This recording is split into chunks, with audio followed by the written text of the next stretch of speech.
we are standing, let's please stand together to the book of Acts of Apostles. Kama tumesimama hivyo tunaelewa kitabu cha Matendo ya Mitume. Want to look at verse number 10, chapter number 10, verse number 38. Mlango wa 10 mstari mdogo 38. Acts of Apostles chapter number 10, verse number 38. Matendo ya Mitume 10:38.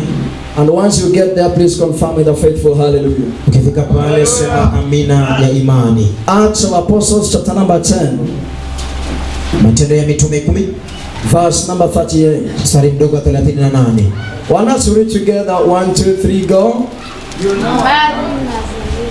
The way you're reading it's as if you're still at home. Jinsi unasoma ni kama bado uko nyumbani. Are you in church? Je, uko kanisani? Let's read Acts of Apostles chapter 10 verse number 38. 1, 2, 3, go.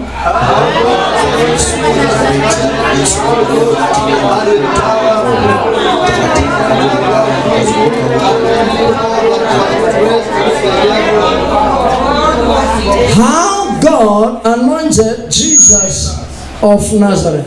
Habari za Yesu, habari jinsi Mungu alivyomtia mafuta Yesu wa Nazareti.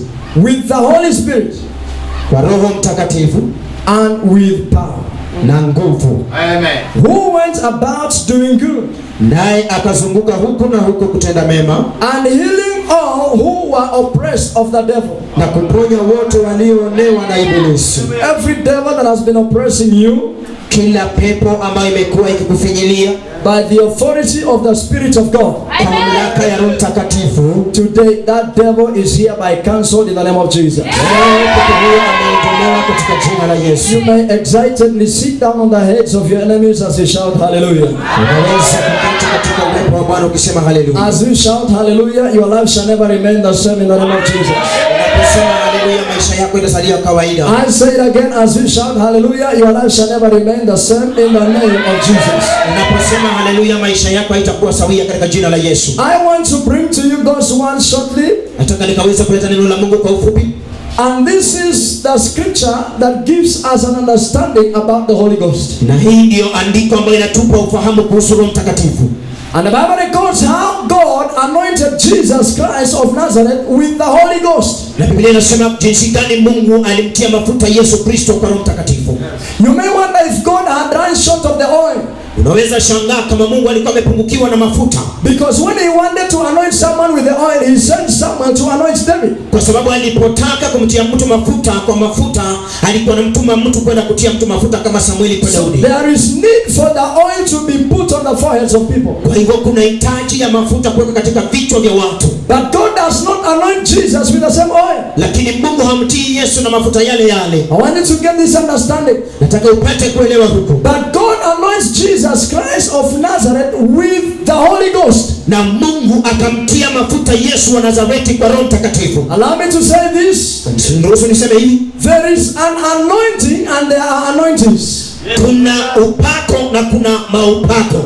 Now this kind of anointing can only be released by God himself. Na upako huu unaachiliwa na Mungu tu. You don't need my permission as a pastor to release it over your life. Hahitaji ruhusa yangu ili aachilie kwako. You don't need the permission of a prophet to release this kind of anointing upon your life. Hahitaji ruhusa ya nabii ili uweze kuachilia mapako kama huo. But when God himself decides to anoint you, lakini wakati Mungu anaamua kukutia mafuta, he allows the Holy Ghost to dawn upon your life. Anaruhusu Mtakatifu kushuka juu ya maisha yako. Hear me well this evening. Nisikize vyema jioni ya leo. There is a difference between the anointing of oil and the anointing of the Holy Ghost. Kuna tofauti kutiwa mafuta na mafuta ya Roho Mtakatifu. When you are anointed by the oil, ukipakwa mafuta, you are limited to the power and the authority of whoever that has anointed you. Umepimiwa kwa nguvu za yule ambaye amekutia mafuta. Because he cannot give you an anointing that is above him. Kwa sababu hawezi kukupa mafuta ambayo yako zaidi yake. He gives you a portion of what he carries. Anakupa kile ambacho amekibeba. No one is able to give what he doesn't have. Hakuna yeyote ana uwezo wa kupeana kile asichokuwa nacho. If I anoint you today, nikikupaka mafuta leo with the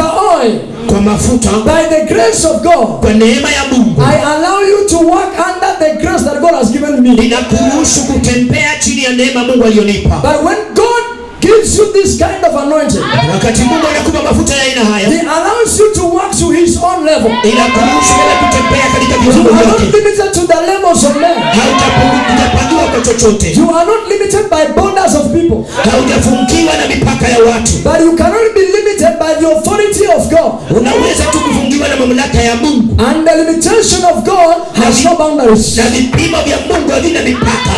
So when people anoint you with oil, wakati watu wanakutia mafuta, you receive a portion of the spirit that they carry. Unapokea sehemu ya roho ambayo wameibeba. This is why you see people say, ndio maana unasikia watu wanasema, if I don't know you well, nisipokujua vyema, if I don't know your background in Christ, nisipojua historia yako kule nyuma, I will not allow you to lay your hands on me. Siwezi kuruhusu nitie mafuta. Because they understand that every time you are anointed by a man, kwa sababu ninaelewa wakati wote unatoa mafuta na you receive the impartation of the grace that a man carries. Unapokea sehemu ya neema mtu huyu amebeba. You receive the impartation of the spirit that operates in the life of that man. Unapokea upako wa roho ambaye mtu huyu amebeba. I am not against the oil. Siko kinyume na mafuta.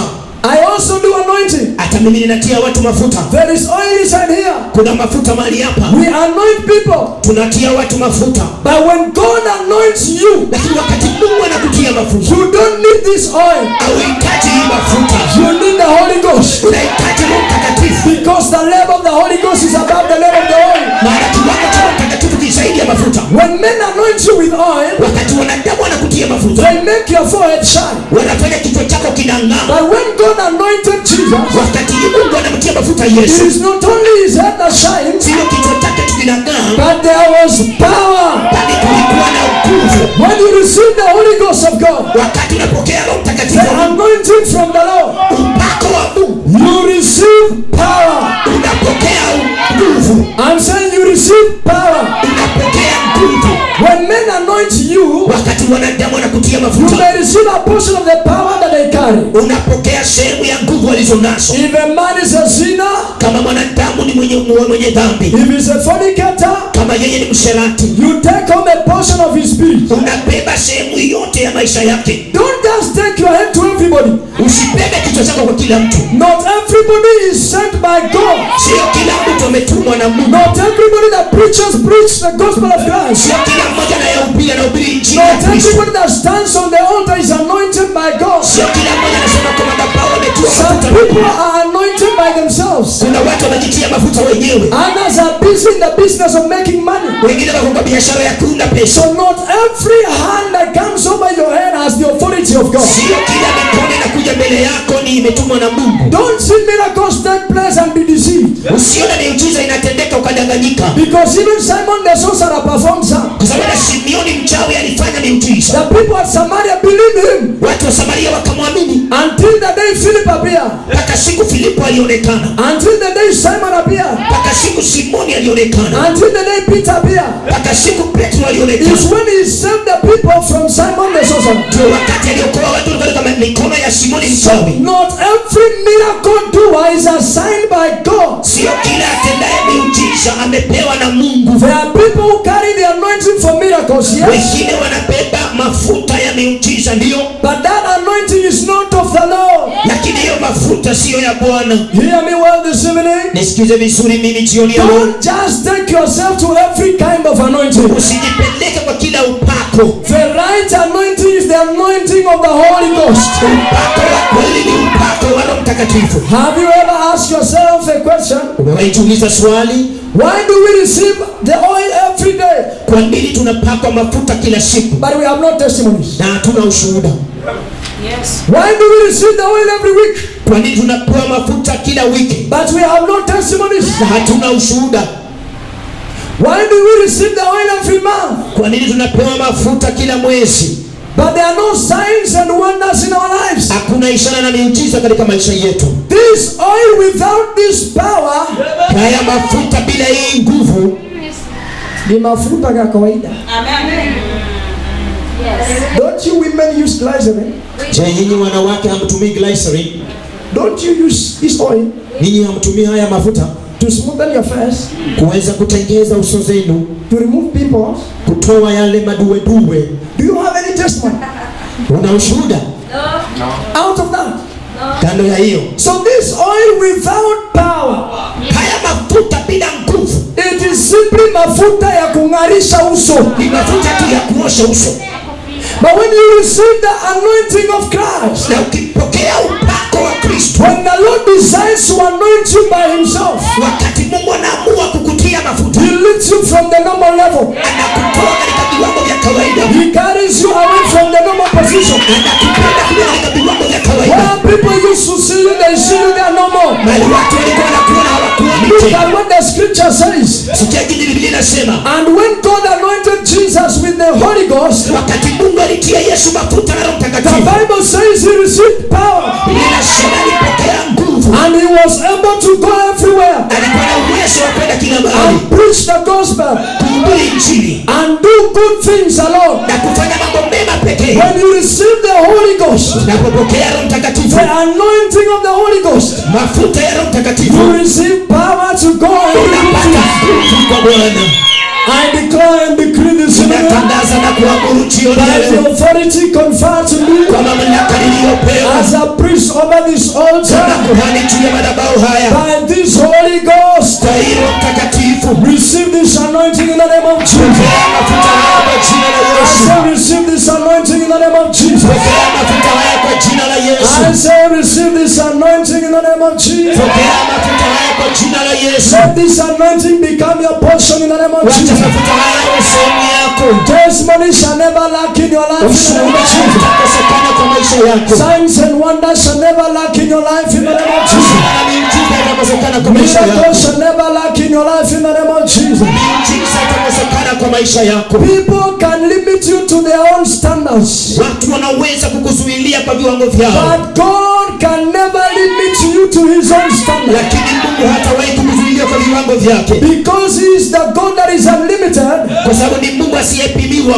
When you receive the impartation of the Holy Ghost upon your life, Ukipokea upako wa Roho Mtakatifu juu ya maisha you yako, cannot be limited to the things of the world. hauwezi pimiwa na mambo ya dunia, You cannot be limited to miracles. hauwezi pimiwa You miujiza, cannot be limited to testimonies. hauwezi pimiwa ushuhuda. You won't be looking for people to help you receive miracles, Unaweza kuwa umetafuta watu wa kusaidia kupata miujiza, because you have the power within you. kwa sababu uko na nguvu kati yako. Whenever you see things going wrong, Wakati wote unaona mambo haiendi vyema, you simply but pull the sword out. unaenda na unatoa mkuki You wako, pull the power out unatoa nguvu and you command things to take na place. unaamuru vitu vitendeke. By this Holy Ghost anointing, Haya mafuta ya Roho I Mtakatifu, declare that as from today, unatangaza kuanzia leo, everywhere you shall go, popote utaenda you shall do good in the name of Jesus. utatenda mema kwa jina la Yesu. Everywhere you shall go, Popote utaenda, the power of God shall be evident in your life. nguvu za Bwana zitaonekana kwa The maisha yako, authority of God shall be evident in your life. mamlaka ya Bwana In yataonekana the mighty name of Jesus. katika jina la Yesu. With this kind of power, Kwa aina hii ya nguvu, no challenge is strong enough to challenge you. hakuna changamoto iliyo na uwezo wa By kukuchanganya. this kind of power, Kwa nguvu ya aina hii, no authority has the audacity to stand against you. hakuna mamlaka yako na nguvu kusimama kinyume nawe. By this kind of power, Kwa aina hii ya nguvu, there is no way you can get stuck in life, hakuna jinsi unaweza kukwama kwa maisha, because the words that you speak are power. kwa sababu maneno unayonena yana The nguvu. statements that you give are power. Maneno unayonena yana nguvu. Leave alone the ones that you speak being powerful. Wacha maneno unayonena yawe yenye nguvu. But the words that you speak are power within themselves. Hayo maneno unanena ni nguvu yenyewe. The statements you utter are power. Maneno unayoyanena ni nguvu yenyewe. From this service, Kutoka kwenye ibada hii, I declare once more ninatangaza tena that by the grace of God kwa neema ya Mungu and by the anointing of the Holy Ghost, na kwa upako wa Roho Mtakatifu, whatever thing that has not been working well in your life, chochote ambacho hakijakuwa kikienda vyema kwa maisha from yako, this service as you go, kwa ibada hii unapoenda, may the Lord cause it to work out well for you. wacha Bwana asababishe uwe In vyema the mighty name of Jesus, katika jina la Yesu. receive the power of the Holy Ghost. Pokea nguvu za Roho Mtakatifu. I say receive the power of the Holy Ghost. Pokea nguvu za Roho Mtakatifu In the name of Jesus katika Christ. jina la Yesu. People can understand the way you live. Watu wanaweza elewa jinsi unaishi. People can understand the way you move.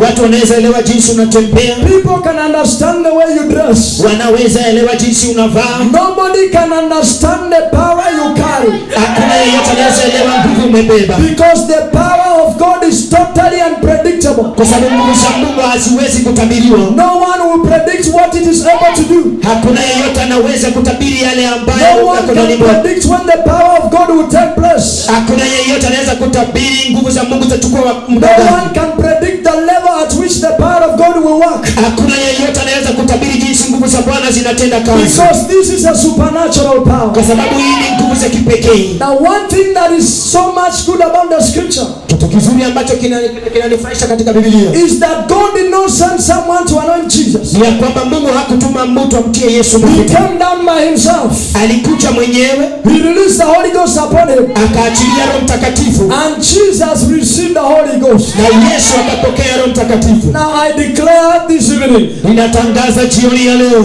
anyone that has received the Holy Ghost yeyote ambaye amepokea Roho Mtakatifu by the proof of speaking in tongues, kwa kunena kwa ndimi, without the proof of power, bila uhakikisho wa nguvu, I release this power upon your life in the name of Jesus. ninaachilia nguvu juu ya maisha yako katika jina la Yesu. Receive this power in the name of Jesus. Pokea hizi nguvu kwa jina la Yesu. I say receive this power in the name of Jesus. Pokea hizi nguvu kwa jina la Yesu. Receive the power that works miracles. Pokea nguvu za kutenda miujiza. Receive the power that brings testimonies. Pokea nguvu za kuleta ushuhuda. Receive the power that heals the sick.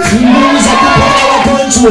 Receive the power that causes the barren to become Nguvu za pregnant. kusababisha tasa kuzaa.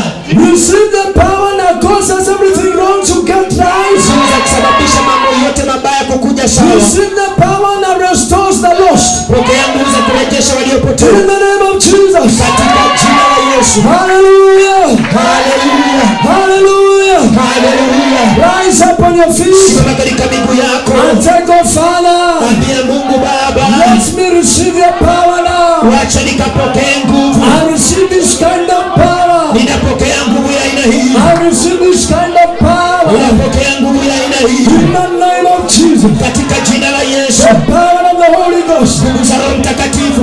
The power of the Holy Ghost Nguvu za Roho Mtakatifu. is what I am for. Ndio kile ninataka. The power of the Holy Ghost Nguvu za Roho Mtakatifu. is what I desire. Ndio kile ninatamani. The power of the Holy Ghost Nguvu za Roho Mtakatifu. is what I want. Ndio ile ninataka. I receive it in the name of Jesus. Ninaipokea kwa jina la Yesu. Put your right hand on your forehead Weka mkono wako wa kuume and kichwa claim chako. the power of the Holy Ghost. Utisha nguvu za Roho Mtakatifu. Somebody claim the power of the Holy Ghost. Mtu aweze kudai nguvu za Roho Mtakatifu. Claim the power of the Holy Ghost. Dai nguvu za Roho Mtakatifu. Claim the power of the Holy Ghost. Nguvu za Roho Mtakatifu. I receive it now. Ninaipokea I sasa. receive it now. Ninaipokea sasa. I receive it now. Unaipokea sasa. I receive it now. Unaipokea sasa. The power of the Holy Ghost Nguvu za Roho to Mtakatifu. work out miracles, Itende to miujiza. command testimonies, Usababishe to command miujiza. signs and wonders Usababishe in ishara my life. juu ya maisha In yangu. the name of Jesus. Katika jina la Yesu. It is my miracle hour. Ni wakati wa muujiza I wangu. receive my power today.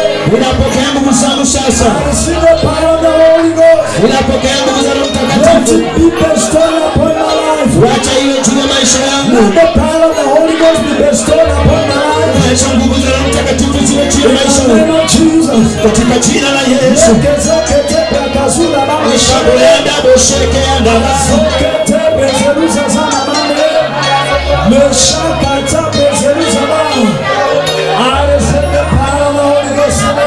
Unapokea nguvu za Roho Mtakatifu leo. Unapokea nguvu za Roho Mtakatifu. Katika jina la Yesu. Juu ya maisha yangu Baba iwachilie. Wacha ishuke juu ya maisha yangu. Ishuke juu ya maisha yangu. Ishuke juu ya maisha yangu. Katika jina la Yesu. Wacha Roho Mtakatifu ashuke maisha yangu. Katika jina la Yesu.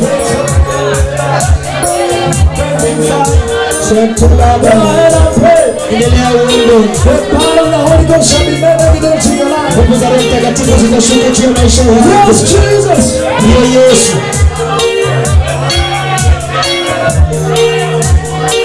Fire, fire, fire. Fire.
Mtu ambaye amejazwa na Roho Mtakatifu, fungua kinywa chako kazungumza katika ndimi. Zungumza kwa lugha ya mbinguni. Pokea nguvu, pokea nguvu, pokea nguvu, pokea nguvu, pokea nguvu, pokea nguvu katika jina la Yesu.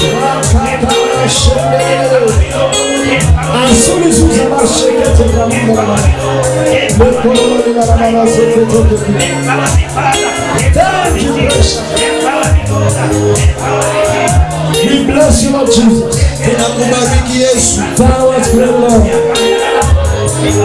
Thou art wonderful, Father. Wewe ni Mungu mzuri. Thank you, Lord Jesus. Asante Yesu.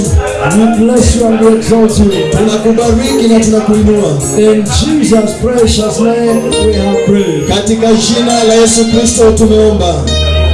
As you have prayed, so shall it be in the name of Jesus. Jinsi umeomba itakuwa hivyo katika jina la Yesu. Whatever thing that needs power in your life, chochote ambacho kinahitaji nguvu katika maisha yako, by this power that has been bestowed upon your life, na hizi nguvu ambazo zimeachiliwa kwa maisha yako through the infilling of the Holy Ghost, kwa ujazo wa Roho Mtakatifu, may you receive that power to undertake that challenge in the name of Jesus. pokea hizo nguvu zikaweze kukabiliana na hiyo hali katika jina la Yesu. Power to handle that issue in the name of Nasema Jesus. pokea hiyo nguvu ukakabiliana na changamoto hiyo. Father, we bless you because you have allowed your power to be made manifest in our lives. Baba, tunakubariki kwa sababu umeruhusu nguvu zako zikadhihirike. We lift your name high above every other exalted, Tunalinua jina lako juu zaidi ya majina yote, above every other exalted altar, zaidi ya madhabahu yote na above majina, every other enthroned king. zaidi ya mfalme wote. We enthrone you beyond them, Lord. Tunakuinua zaidi We yao, lift it up on high. tunakuinua juu On a high tower be glorified. kwa juu. Bwana uinuliwe, Praise, glory, and honor belongs to you. wacha utukufu zote Bwana zikawe kwako. In Jesus' name we have prayed. Katika jina la Yesu Kristo tunaomba. Please appreciate the Lord. Mshangilie Mungu, And you may certainly resume your seats in the presence of na God. unaweza keti katika jina la Yesu Kristo. As I bring to you the following announcement. Nikileta matangazo yafuatayo.